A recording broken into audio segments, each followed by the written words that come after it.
What is up, guys? Somehotcookies here, and today we are going to be breaking down the Banished trailer released during EVO 2023.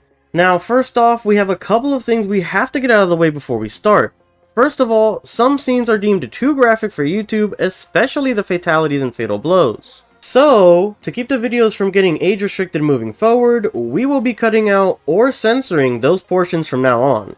Also, let me know how hype you are for Mortal Kombat and this trailer in general by hitting that like button and subscribing. Both of these actions help me out tremendously, and let me know you guys are enjoying the content.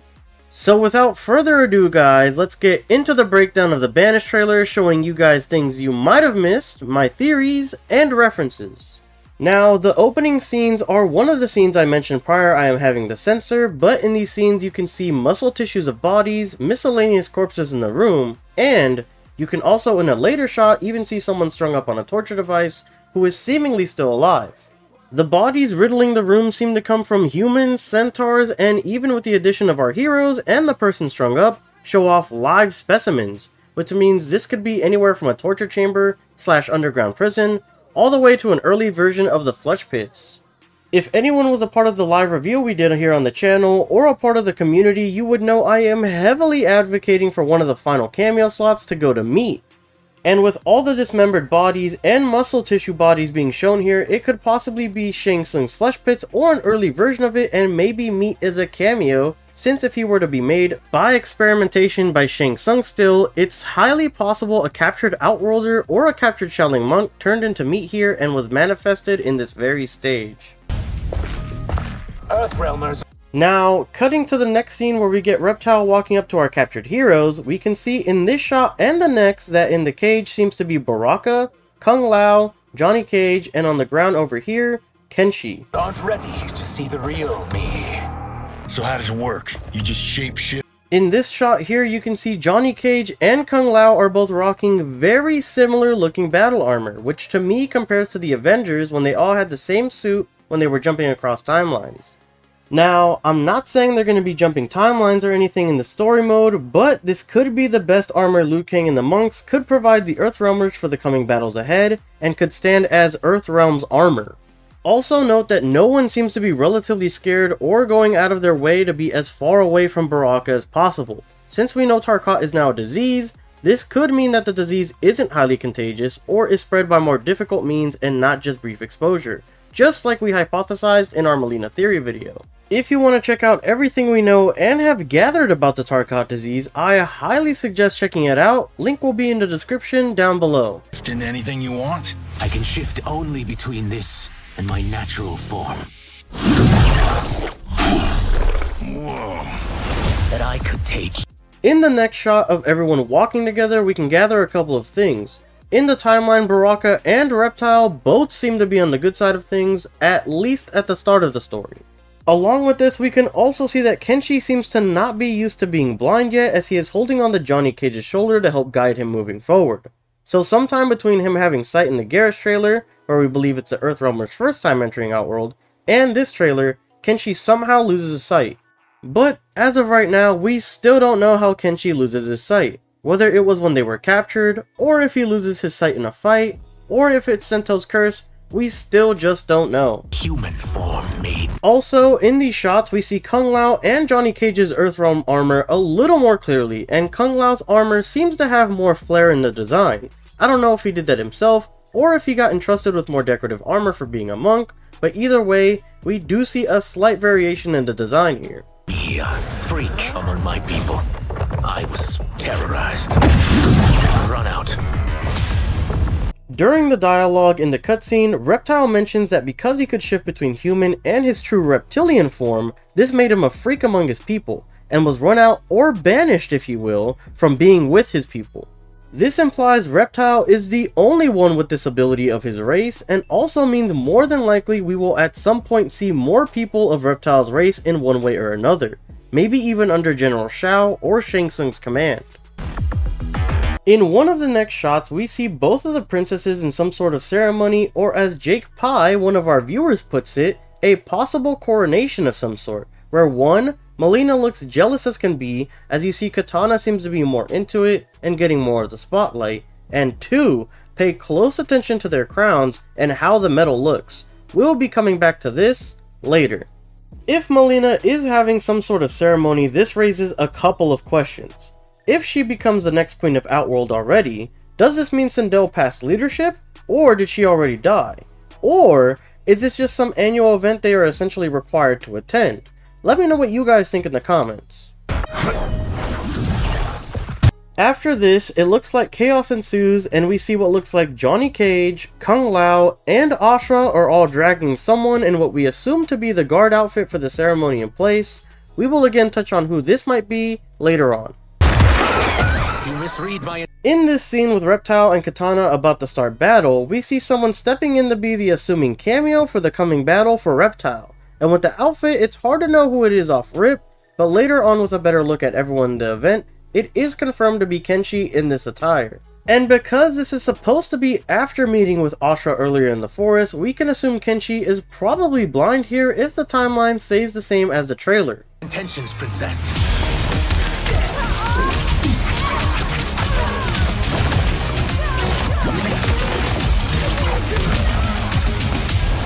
I am Ashrah, demon of the Netherrealm. In Ashrah's intro, she seems to be killing feral Tarkat who I'm assuming are fully turned.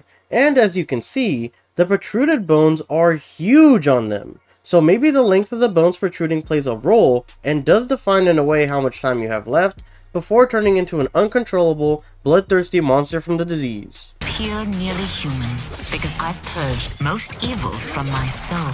My sister demons were furious at my change of heart. During the dialogue, they show us a shot of both Quan Chi and Johnny Cage both having swords on their backs. Now we can safely assume Sento is on Quan Chi's back, but what about Johnny? Does Quan Chi give him another blade to replace Sento, his ancestral blade, after he probably takes it from him at the mansion? I'll show the segment I'm mentioning on screen now. What do you want? Sento, it's my family blade. Sento's mine, and I won't give it up without a fight. Ashrah mentioned she purged most of the evil from her soul and her sister demons didn't like the change of heart, which probably led to her being ostracized by her kind, just like Reptile, and keeping this Banished trailer trend going. She also seems to be a good person at least at the start of the story in this timeline as well.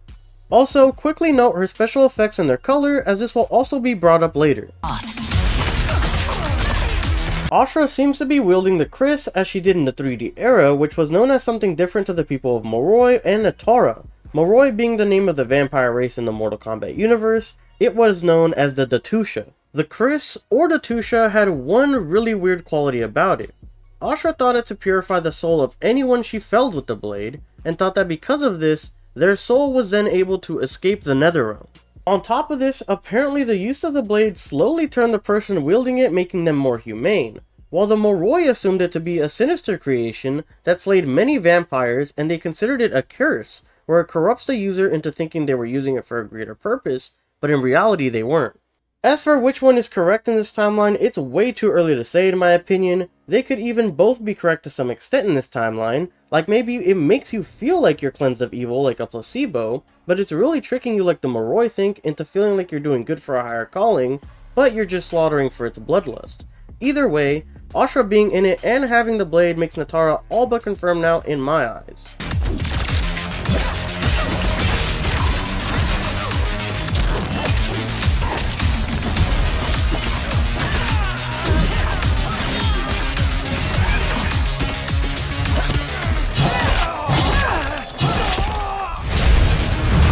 In this portal scene, there are a couple of things of note. This looks to be a portal back to Liu Kang's realm or residence, as it's adorned with the dragons, and it looks similar to his place in the Garrus trailer. On top of that, the portal is a completely different portal color to the Garrus trailer one as well, at least the one that most of us paid close attention to. In the Garrus trailer, when we assume they're going to Outworld for the first time, the portal is blue behind them. In this, they are coming from a red portal, another portal being made by Liu Kang in the Garrus trailer for a brief second. We see Kung Lao in battle attire, and Liu Kang summons a portal very similar looking to this one. With this information, we can piece together it's possible the portal from Earthrealm to Outworld looks orange-red, and the Outworld to Earthrealm is blue. If you see in the background when Reptile is leaping across buildings, we can possibly see the blue portal off in the distance here. Ashrah and Sizos, come. Now with this shot, it shows off what we've been obviously seeing throughout the entire trailer, and that's that everyone has been coming in and out of costumes. So we know that everyone will have a set of different attire for the story, and assumingly to choose from in character select as well. But with everyone believing gear will be in the game because of the Garrus trailer, it's possible we get a slight mix of both. Costumes we can change the roster characters into, and maybe one or two major gear pieces that can also be affixed as well. If so, this has the potential to be one of the most customizable Mortal Kombat games to date. The monks must prepare you. In the next major scene, a Quan Chi skull seems to be coming in at Ashrah, and then they cut the video seemingly to introduce Havik and Sareena. Apparently, Quan Chi will be a part of the story mode, but reserved for the first Kombat Pack roster-wise for one reason or another. If this is the case, then maybe it's possible for the same things to be said about the series characters from Kombat Pack 1, including Ermac and Takeda. Do you think those two will make it to the story mode as well? And do you think they were originally supposed to be in the main roster? Let me know your thoughts in the comments below. To me, it is unclear if this map is the Living Forest stage turned somehow, like maybe Quan Chi's magic, or it could be another map entirely, like maybe a place close to Quan Chi's fortress. This map has an ominous green glow everywhere and skull trees, so unless for some reason Outworld is getting completely turned for one reason or another, which could happen, this just might be a different stage entirely. You will accept chaos, by choice or by force! Looking at Havik's design, he looks awesome. At first, I thought the thing around his mouth was bone, but upon a second look, it looked very shiny.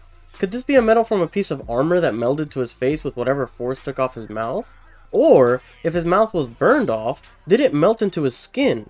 One theory I have is this could actually be one of the coronation or Outworld royalty crowns we touched on earlier that Mileena and Katana had on, and this is actually King Jared. Let me know what you guys think about this theory in the comments, and if you don't think he's King Jared, who do you think he will end up being, if anyone at all? One realm to free another is a heinous proposition. Ashrah says killing one realm to free another is a heinous proposition. Here, she could be talking about killing Order Realm to free Chaos Realm. Or, we might be getting a plotline again similar to before, where Outworld and Earthrealm are blending, and they somehow need to stop it, or else Earthrealm will get completely destroyed, or overtaken by Outworlders. One I won't let you fulfill.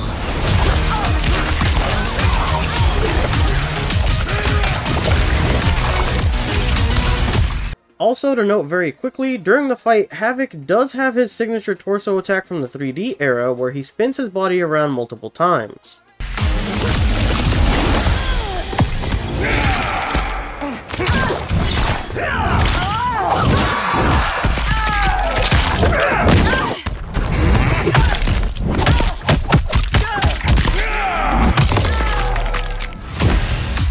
During Reptile turning invisible, the person slumped in the background has been sleuthed out to be Quan Chi in disguise. And I'm gonna be perfectly honest, I did not catch this, but some of you eagle-eyed viewers did. Two of you in fact, Raiz Mirza and Luis Perez. Big shout out to them for catching this and pointing it out to me. You can see the red tribal looking tattoos running along his arms, and the same shoulder spikes you see him rocking in the Kombat Pack trailer as well.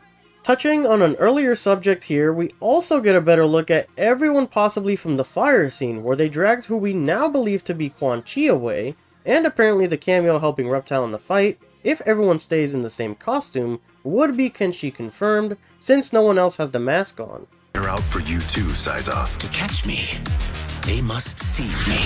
Huh? Damn!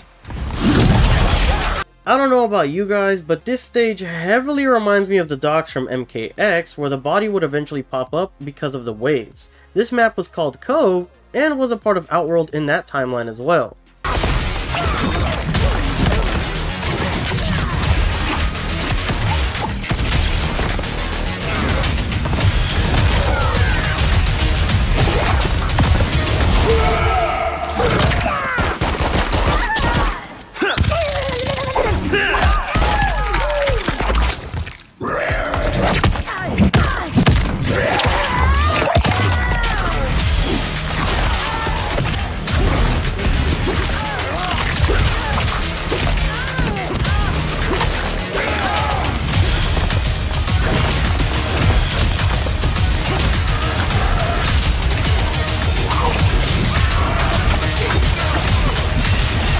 During Ashrah's gameplay, earlier we saw that she had a white or angelic looking effects more than likely from her purging her evil, but later towards the end, we notice a purple glow to her abilities, maybe insinuating she's now evil, or she's channeling her demonic powers in some way. It's possible it's kind of like Tanya's ability in the Umgadi trailer where she stands still and gets some sort of buff with a colored aura. Don't fight like an umgadi. My edge hasn't dulled, Tanya. Maybe she stands still and channels her demon powers and gets a purple hue on her moves. On the note of Ashrah, she seems to have a very Valkyrie-inspired design to me, always having her blade out, the big wings in her fatality, and of course, her quills or feathers turning into piercing blades. One final note on Ashrah, she said that her demon sisters didn't like so much that she purged the evil within her. Is Sareena one of her demon sisters? And as someone commented in my stream chat as a theory, when we were reacting to this trailer live, is it possible that if Nitara is on the full roster, that she could be one of these demon sisters as well? Moving on to what might be next after this reveal, it's possible if we do end up getting a faction trailer at Kombat Kast 2, like we did the last Kombat Kast, this one would be the General Shao trailer, showing Reiko, General Shao, Motaro, Shang Tsung, and Sindel. If she is in fact in the rostered fighters, I believe Sindel would be in it since the Comic-Con section shows he would want to overthrow the royal line in Outworld to quote-unquote save it. And trailers so far have shown fighters from good and evil sides thus far, so maybe it'll be Sindel fighting against General Shao or Reiko to try and defend her throne or defend her daughters. That is everything I was able to pick up on and pick out from the official Banished trailer for Mortal Kombat 1.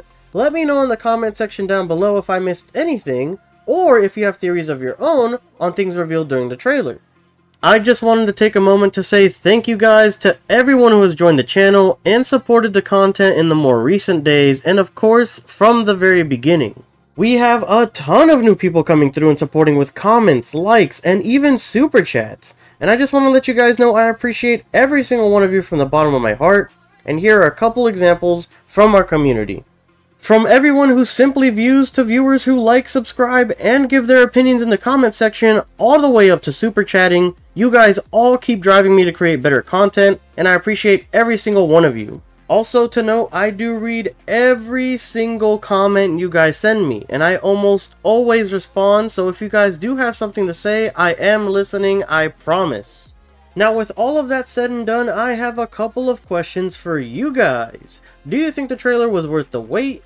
What character were you most excited to see revealed here? And finally, do you think they will show off anyone new at Kombat Kast 2? And if so, who's your guess? Let me know all your answers in the comment section down below. If you guys did find this video entertaining or informational at all, please consider liking the video as it would help me out tremendously. And if you want to keep up with everything Mortal Kombat 1, including Kombat Kast 2 and gamescon, or watch the live watch parties for reveals, subscribe so you don't miss out on any and all updates. Thank you guys so much for watching, and for all Mortal Kombat 1 news, updates, theories, and breakdowns, keep it tuned right here. I hope to catch you guys next time. Peace!